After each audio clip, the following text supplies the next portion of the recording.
नमस्कार मंडळी, स्वागत आहे तुमचं सिरियल कट्टा मराठी या आपल्या यूट्यूब चॅनलवर.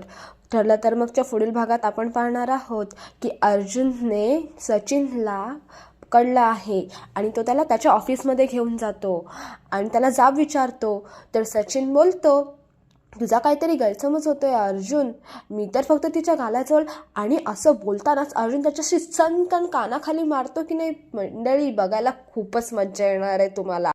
आणि अर्जुनने कानाखाली मारल्यानंतर सचिन असा गालावर हात ठेवू लागतो आणि त्याला चांगलंच लागलेलं असतं. तर एकीकडे सुमन सुद्धा नागराजला अगदी जशास तसं उत्तर देते. सुमन नागराजला काहीतरी विचारत असते, त्यावर नागराज म्हणतो, तुला काय करायचंय सुमन, अशी एक देईन ना, आणि तिच्यावर हात उचलतो.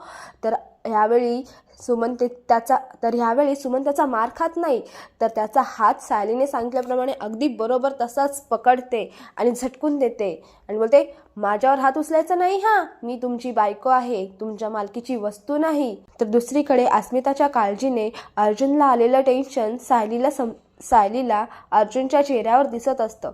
पण अर्जुनने तिला काही अजून सांगितलं नाहीये, त्यामुळे तिला नक्की काय ते कळत नाही. मग सायली अर्जुनला विचारत असते की जेवताना सुद्धा मी पाहिलं, तुमचं नीट लक्ष नव्हतं, काय झालंय नक्की, कसलं टेन्शन आलंय, कसली काळजी वाटते. आता अर्जुन सायलीला हे सगळं प्रकार सांगेल का, आणि सायली आणि अर्जुन मिळून सगळ्यांसमोर सचिनचं पितळ उघडं पाडतील का, आणि अस्मिताला सचिनपासून वाचवतील का, किंवा अस्मिताची कशी काळजी घेतील, हे पुढे नक्की पाहत राहा. व्हिडिओ आवडला असेल तर व्हिडिओला लाईक आणि चॅनलला सबस्क्राईब नक्की करा. धन्यवाद.